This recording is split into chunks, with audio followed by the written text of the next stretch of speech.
Many people talk about the ups and downs of married life, but no one really prepares you for life after your spouse passes away. Welcome to Widowhood Real Talk with Tina, a safe place for widows, widowers, and their friends and family to talk about love and loss.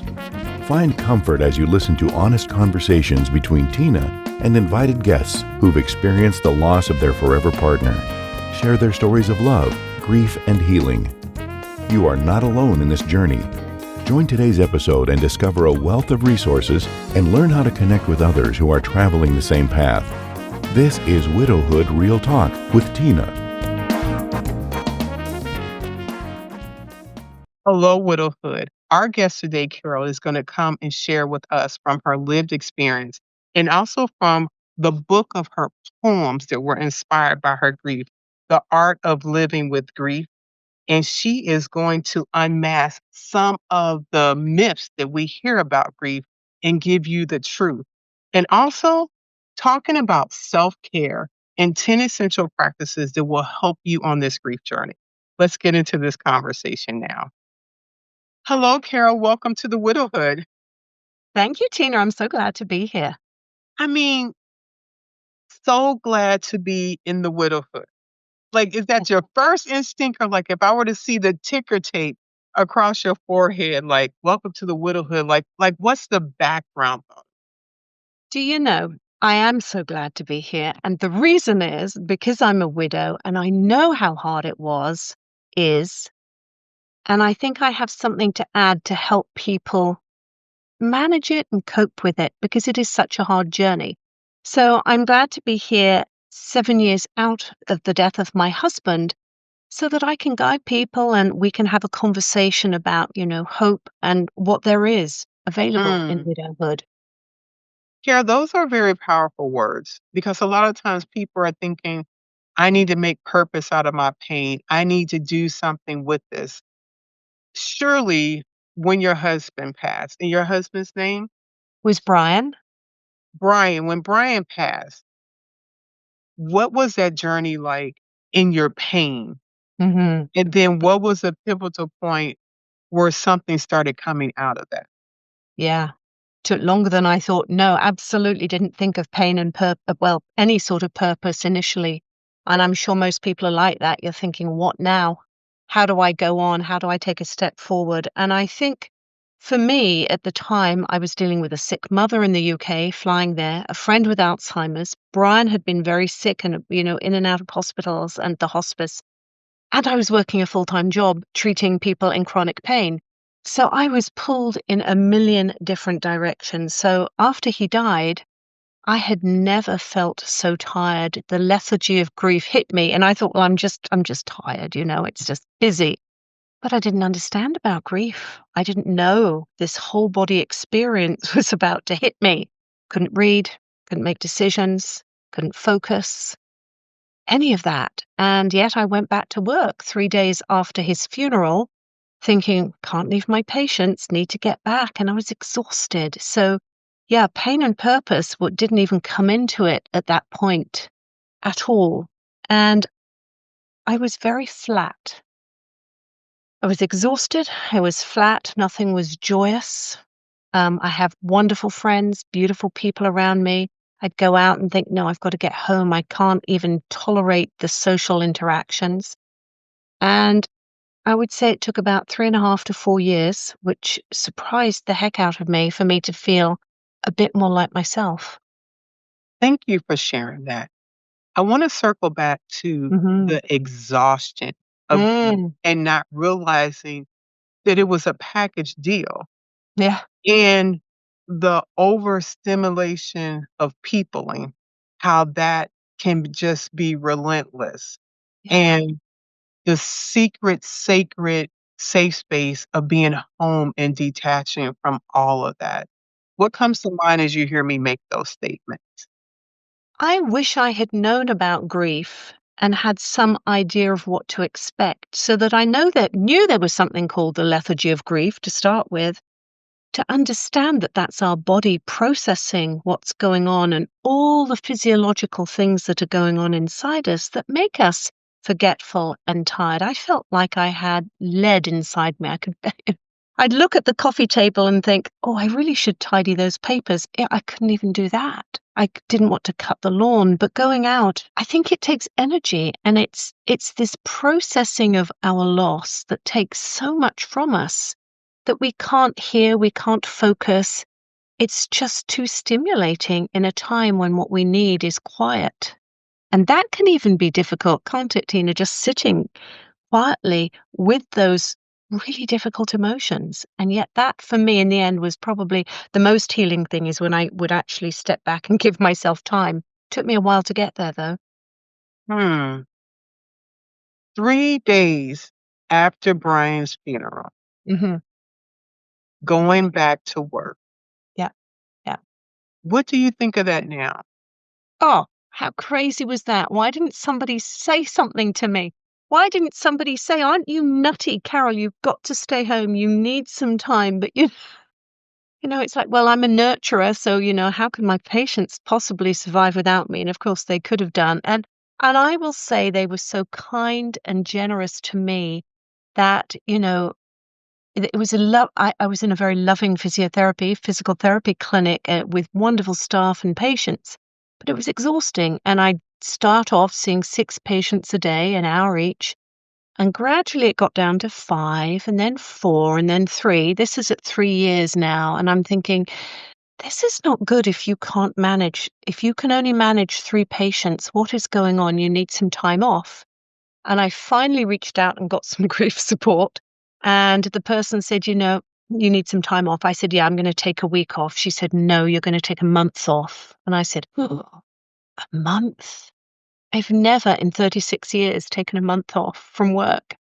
And it's what I needed to do. I went to a place where I could change environments, stepped away for 5 days where there was no TV in the room, and just took time to write and to really feel the depth of the emotions that I'd had to push away to go back to work. Because you can't walk into a room with somebody who's in pain looking sad. You have to go in and go, how are you today? What's going on for you? That facade takes energy, which you don't have.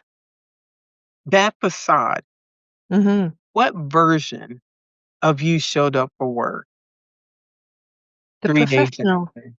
the professional one, shut it down, go to work, be present for them, because of course that's what you want to do, come home and collapse. The coming home part.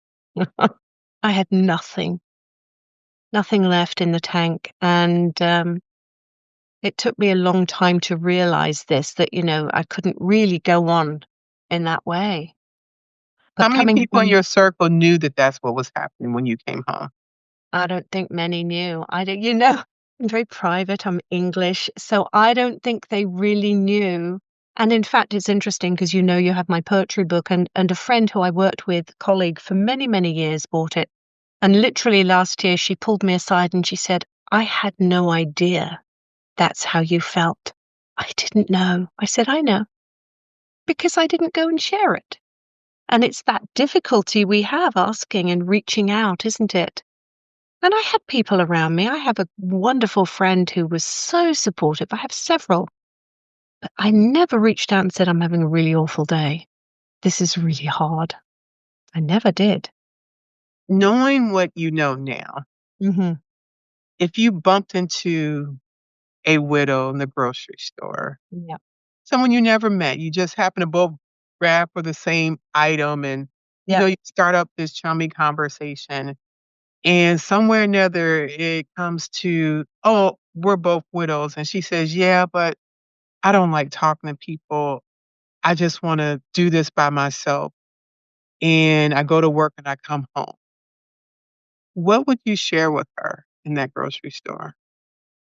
I would say that I did that and it didn't work for me. And that we find that when we share, it often helps us to process our grief. And if we're in a group or a community of people who are grievers, you get something from them and you realize you're not alone. And that's why I do a grief cafe every month. People come and share, they talk about, wow, this happened to me, whether it's a miscarriage, whether it's their husband, a sibling. And all of a sudden, they can see that other people are going through similar sorts of things. Of course, nobody's is the same, but there are some similarities, of course, in grief, and we get it. And I would say, no, don't try and do it alone. Come and be supported.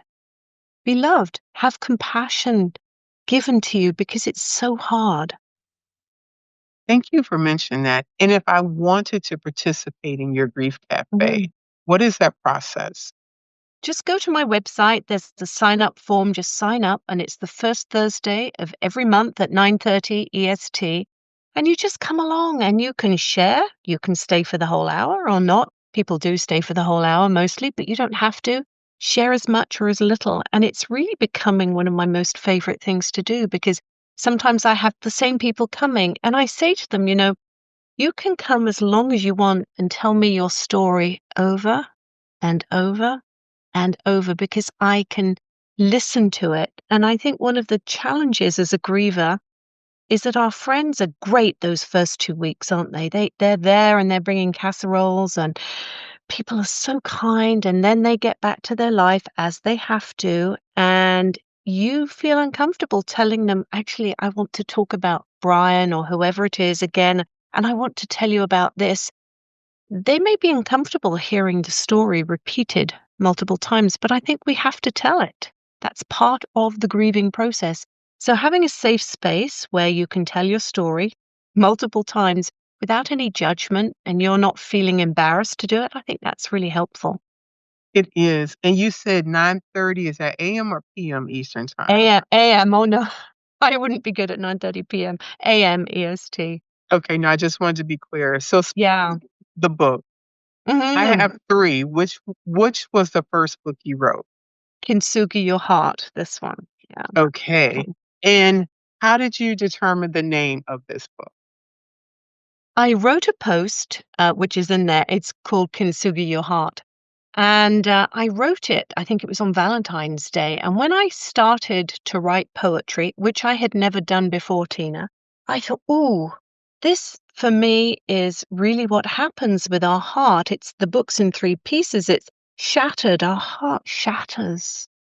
Then it's in pieces. And then we have to make some broken beautiful. We have to pull it together. In kintsugi, which of course is the Japanese art of putting things together with liquid gold, making something beautiful, we can still do that with our heart. So I thought it was a really good name for the book. And thank you. And you say that you did not write poetry. And if I've counted this correctly, Mm-hmm. there are over 60 different poems in Yeah. this book. Yeah. Okay. Would you mind reading the Kintsugi Your Heart for us? Yes, absolutely. I will find it. Thank you. I'm gonna. Here we go. Okay, here we go. This is Kintsugi Your Heart with Love. Your heart shattered into a million pieces, crushed by the weight of grief. You can't even imagine patching it up, becoming whole again. And yet, it can be done, piece by little piece, gently, tenderly, lovingly. The Japanese art of kintsugi is putting broken pieces of pottery back together with glistening liquid gold, a beautiful way to restore something damaged. Could you imagine using the same principle to mend your broken heart, gently joining each piece, not with gold, but love? As you do the grief work of learning to come back to love, despite the pain, finding acceptance in where you are now, you can discover that your heart can be whole in its put-together state. Because despite the obvious fault lines, there's still beauty in its imperfection. Now it is whole, but different. Thank you for reading that. I know it's been some time since you wrote these poems, but what does that say to you now? Or how does that show up as you're helping other people? That particular poem, Yes. I think it gives, I think initially when you're in that early grief, you can't even imagine your heart becoming whole again. And we know there's a lot that goes on physiologically with the heart, but you just can't imagine it. And I think it's about giving hope that, yeah, it's not going to be the same. No, you're not going to be back to normal. It's going to be different.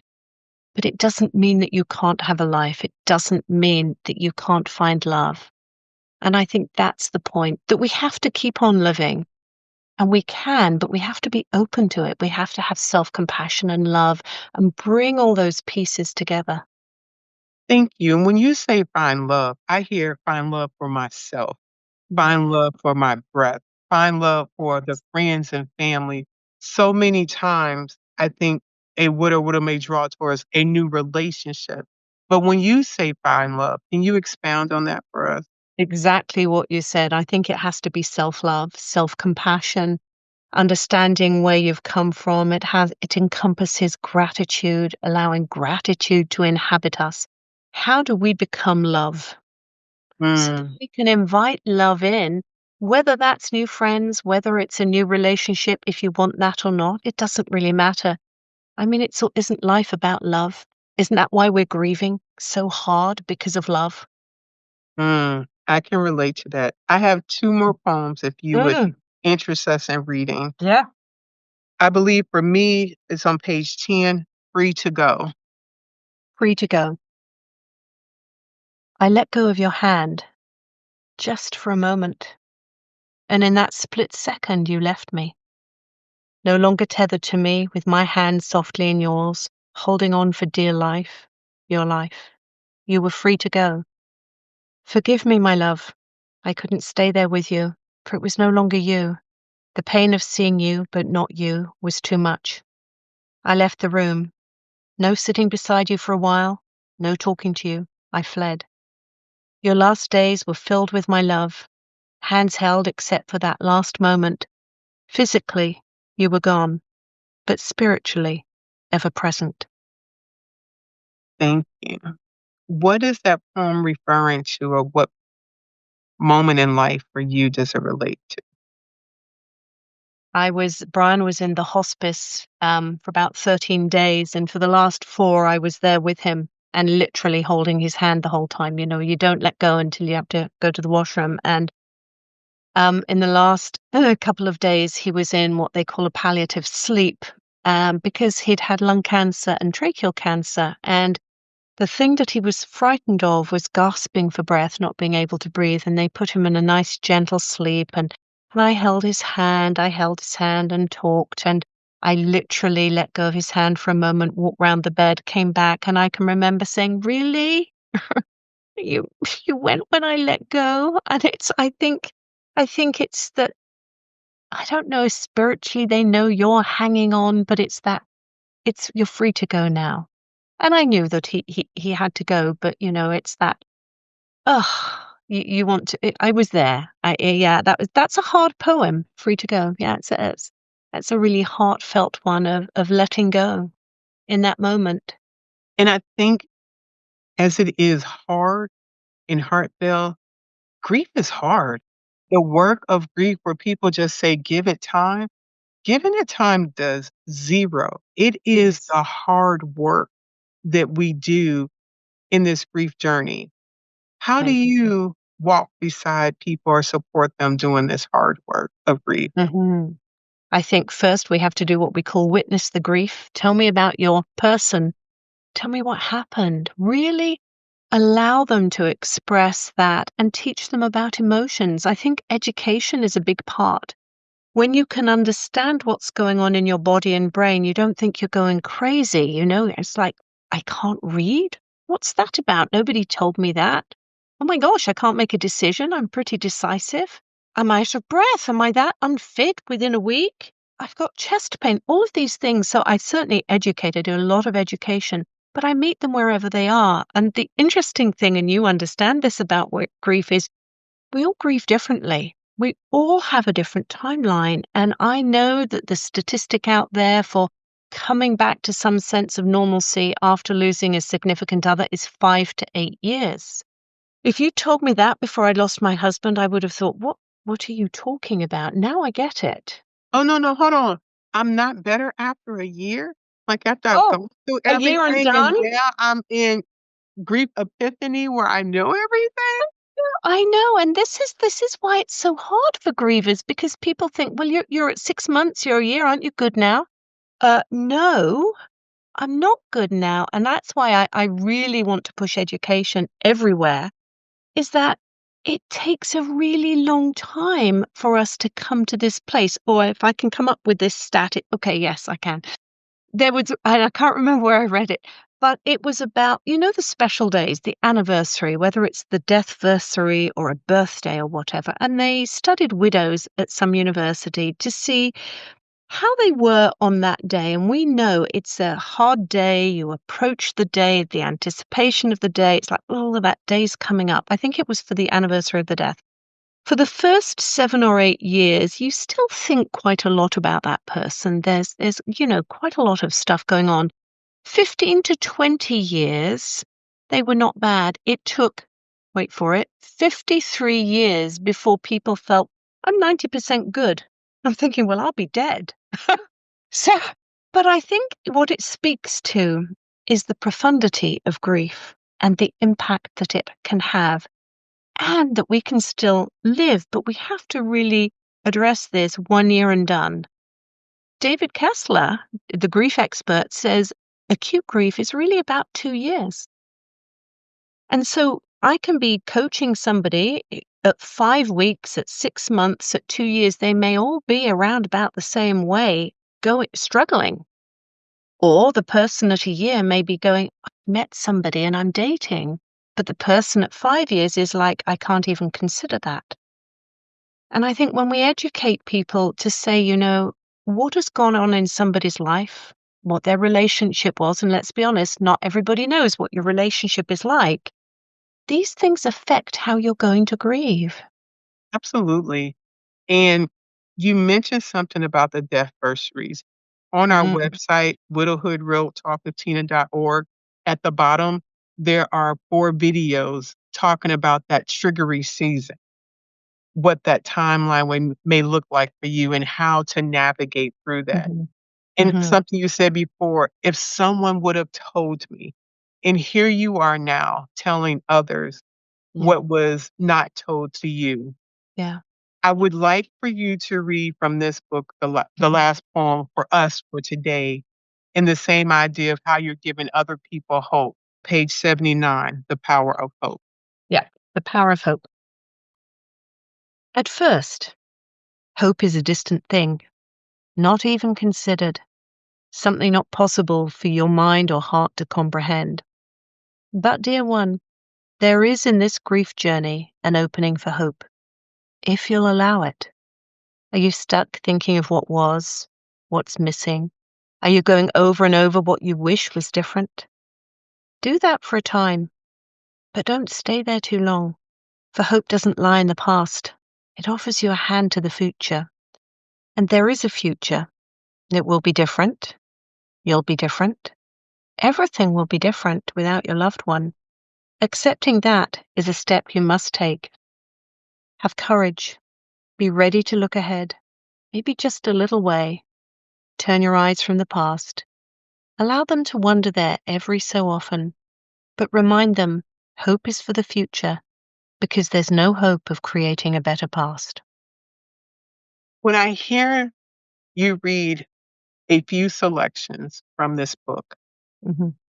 how does this show up in your coaching of other people on their grief journey? Or the poems. Hope, I think hope is because they can see that somebody has lived through it, because I share when I talk to my clients, they know that my husband died. They know, I'll say it was difficult. It was hard.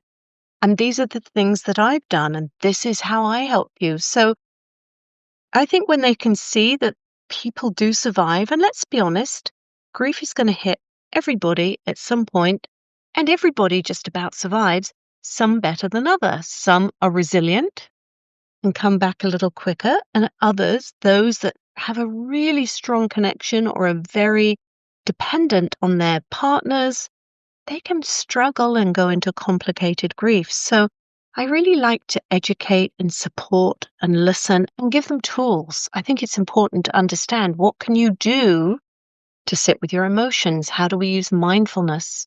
How do we use meditation? How do we use breathing exercises? How do we use those to calm that anxiety inside? And so I use that, or journal prompts. Nice. Thank you for sharing that. So Which well. is the next book that you've written of the 2 remaining? Grief Mm. Unmasked and Self-Care During Grief. Yeah, Grief Unmasked. Yeah. What was the motivation for this book? I had done a workshop, or I'd done several workshops on the myths and misconceptions of grief. And there are so many, aren't there? Like, oh, there's a timeline. After 1 year, you're good, or be strong. You should be strong, or you're being very strong. It used to annoy me so much when people would say, "You're so strong," and I think, well, what do you expect me to do? I have to take one. I still have to work. I don't have a choice. I think people don't understand grief, and they say platitudes. At least you're young enough to have another husband. At least this or at least that. There are so many things that people sort of look at and think are right, and they're just myths. I'm just going to have a look here. Yeah, well, let's talk about the stages of grief. Before that, I Yeah. would to give some understanding to people's lack of knowledge. Mm, I have found people that generally make those statements have not ever experienced a profound grief. absolutely agree. They have not traveled this journey, Yeah. and they're saying the things that They they've think they should. heard you're supposed to tell someone because their intention Is is good. to provide support or Yes. give you this epiphany of knowledge. Yeah. But not until later as they travel in life did they realize how hollow Yeah. those words are.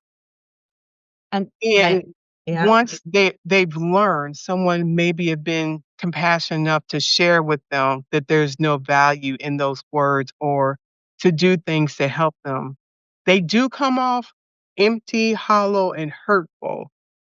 But I think when we go back in our mind over our own experience, we may have at some time used some of these Totally. same words because we did not know better.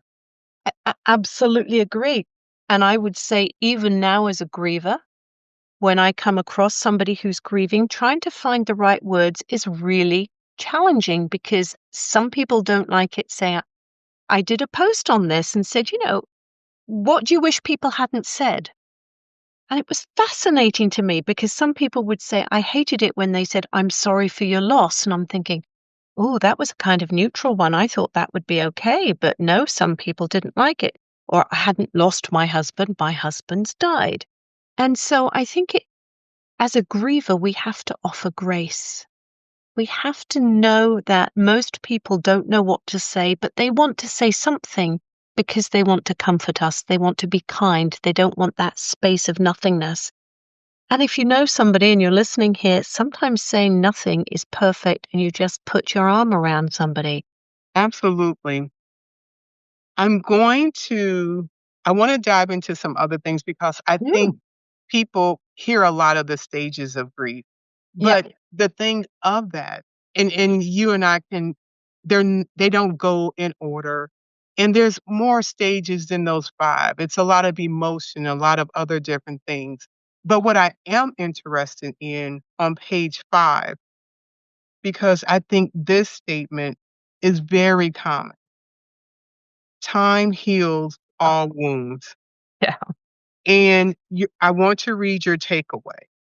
Time alone is not enough to heal your grief.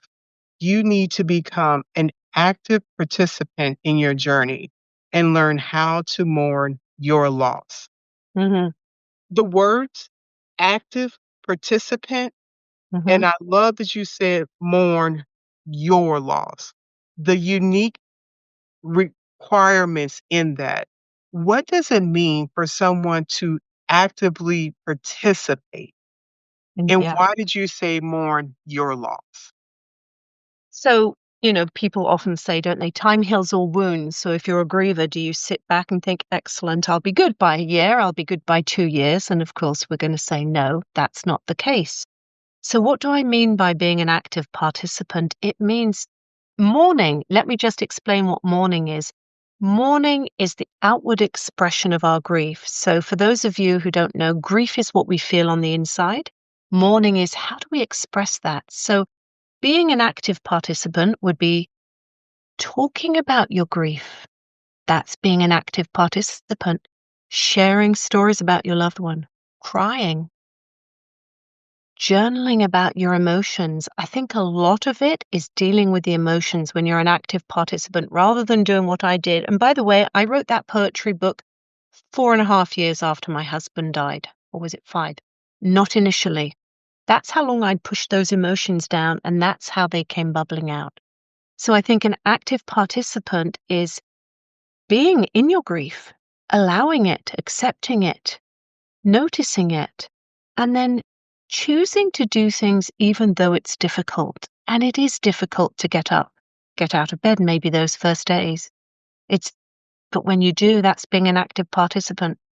When you decide to get dressed and go to the shops, that's being an active participant. It's different at different stages. And I think it's about not sitting back and just hoping that things will get better.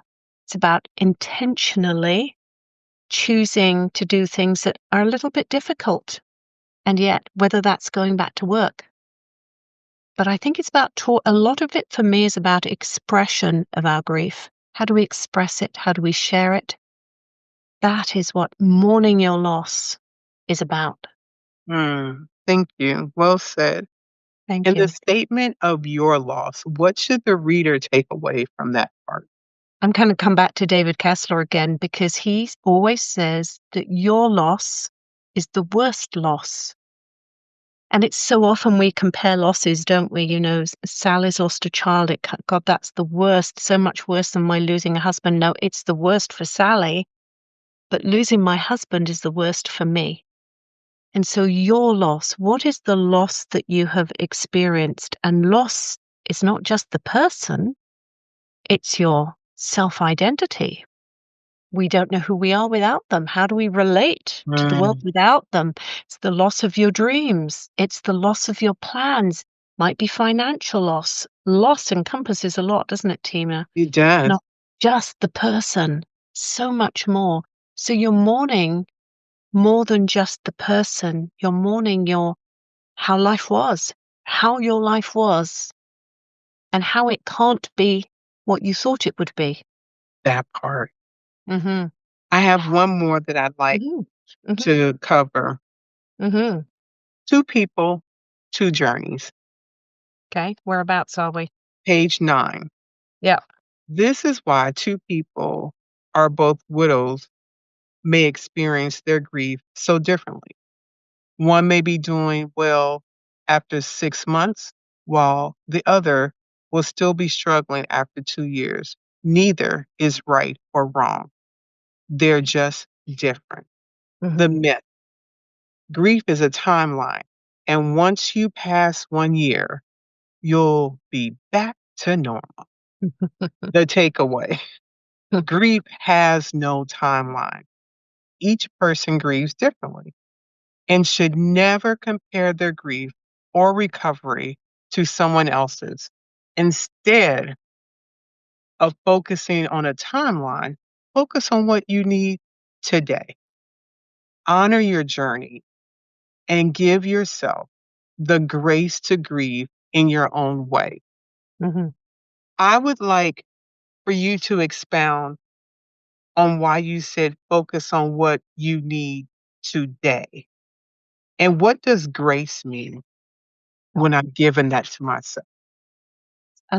Focus on what you need today. Well, first of all we have is today. All we have is the moment. So I think 47% of the time we're not in the present moment. We're thinking about what went on in the past and what you should have done differently, or you're worrying about the future. Oh my God, how am I going to manage? Well, if you do that, you start to spin and go down a black hole. Whereas if you can focus on today, I just need to eat 3 meals, you've done a day. And I think it's one day at a time. I think it's focusing on your self-care and your needs. That's supporting yourself through your grief. So that's what I would say with that. Grace. It's such a beautiful word, isn't it? It's encompasses for me being kind, allowing, self-compassion, love, all of that stuff. We have to give ourselves all that on this really difficult journey. And as I said before, I think we really have to offer grace to all those around us. It's like giving them a pass because they don't know, but they'll know when they've grieved, because when we grieve, we get it. Indeed. We weren't, it's not that we weren't compassionate or kind beforehand. I think we all are, or most people are. They want to do the right thing, but because we don't talk about it, we don't know what to do. So Mm. that's offering grace to others and to ourselves. We have covered, thank you for that. We have covered 2 books, and we have 1 Mhm. left. Mhm. Before we move to the 3rd book, where can someone reach out to you for coaching Yeah. or obtain your book or participate in the Grief Cafe? How would they contact you? Yeah. Go to my website, which is carolbanens.com. So it's easy. It's my name. And there you can sign up for the Grief Cafe. You can email me from there. You can schedule a call with me there. So it's very easy. Just go to the website. Of course, I'm on all social media, so you can find me there, mainly LinkedIn and Facebook. But I have a YouTube channel, again, my name. And the books are available on Amazon. So go there and grab a copy. Okay, thank you. The final book for now. Hmm. And do you have other books? Are other books coming? Or if you Yes, share I about got those, another one. please. I got another one that is nearly done. I've just got to get the introduction and get that all sorted. And it's going to be about helping the griever. How do you help a griever? That Okay. sort of is what we're going with that one. Okay. Hmm. Self-care during grief, Hmm. 10 essential practices. Why was this book important to you to share with the world? Because I think in grief, it goes on much longer than you think. And somehow we have to learn how to support ourselves. We cannot rely on everybody else doing stuff for extended time, the extended time that it takes to grieve. And if anybody has read The Grieving Body or The Grieving Brain by Dr. Mary Frances O'Connor, they're brilliant, brilliant books. It really shows you, yes, and here's the grieving body. It explains that so much is going on in our bodies. The first day after losing your loved one, that first 24 hours, you're 21 times more likely to have a heart attack than any other day in your life. Your immune system is affected. Your inflammatory markers go up. So, with all that going on within our bodies, I think we have to learn how to look after our bodies, and that is self care. And the basics, go to the basics: nutrition, hydration, movement, rest, which of course all of those can be challenging, but also celebrating wins. Wow, I got up and I put makeup on today. Might be a win for you because you've been in your pajamas for the last 2 months. That part right there. Like, did you really take a bath today? Because you may have not. Yeah. And that's what, these things, and you may think, well, that's just stupid, but it isn't, because you're training your brain to go, I did it. I did it. If I did that, I can do one more little thing tomorrow. My husband used to have a great saying. I have to share it. He was a jazz pianist. And I'm a pianist, a classical pianist. And when I first went for lessons, I said, oh, when will I be able to play jazz? Thinking that I'm pretty good, so I should be able to play jazz pretty quickly. And he said, you will improve by the thickness of a sheet of paper. I'm like, oh, which is not very much. But when you have enough sheets of paper, you get a chapter, then you get a book. And I feel that grief is like that. It's these tiny little wins that we get. Yeah, I got up and I had a shower today. That's a win. Tomorrow, perhaps you decide to get dressed. Maybe you decide that you're actually going to cook a meal instead of getting pizza. All these wins. So I think we have to look at the self-care in a very broad sense of all the basics plus wins, gratitude. You don't usually think of gratitude as self-care, but I think it's very important. I think it's a big part of. That's why I did a grief to gratitude coaching program, because I loved grief to gratitude. How do we morph our grief towards gratitude so we're looking back with more gratitude than sorrow, and gratitude for where we are? Because when we start doing that, that again changes our brain, and when we're grateful. So I think self-care is essential. for us to support ourselves and to get through the grief. That's Thank why I did that you. book. I'm going to read from page 7. This is under the chapter Creating a Gentle Daily Routine, Finding Mm. Stability in Grief. Small steps toward structure. Instead of thinking about a full routine, can you try just one small step to bring a bit of structure back to your day? Set a regular wake up time, shower and get dressed. Step outside for 5 minutes. Eat meals at a consistent time. If someone is reading this and they are in a very heavy place with profound grief, they're going, oh, yeah, I didn't know these could all be so hard. But the person that's reading this that may be supporting a grief, they're like, that's Yeah, no big deal. it's huge. It's What would huge. you say to that? Well, for the person who's grieving, I get it. I get it. And setting a routine is a way for you to structure your day a little bit because it can be so unstructured, so out of control.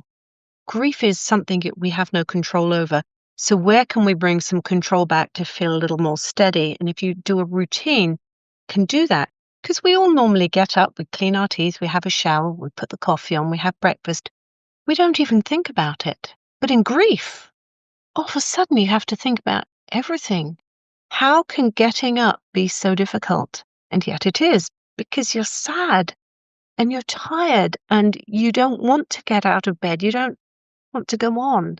I remember that. And the one thing I did was that I did get up at the same time every day, no matter how awful I felt. I did that. I didn't move as much as I should, but I did that. And for the people who are supporting a griever, they may seem so insignificant. I understand it, but they're not. Believe me, they're really heavy tasks for people to do in those early stages. They absolutely are. Mm. The final part to cover in this book is on page 31. How do you express Mhm. emotions? This is what we call mourning, bringing your grief from the inside to the outside. Mourning isn't just about crying, it's about giving grief your voice. There are many ways to process grief, and the key is finding that works best for you. Here are some ways you might express what you're feeling: cry, yell, or wail. Talk about your late loved one. Look at photos. Make a memory book. Try creative writing or journaling.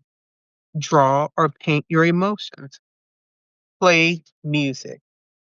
Why is it valuable to express my emotions, Mhm. especially if I'm English and I'm private and Yeah. putting my emotions out there is just not what we do? Why now in my worst situation in life would I venture off into doing this? Yeah, exactly. Well, because when we push the emotions down, they don't go away.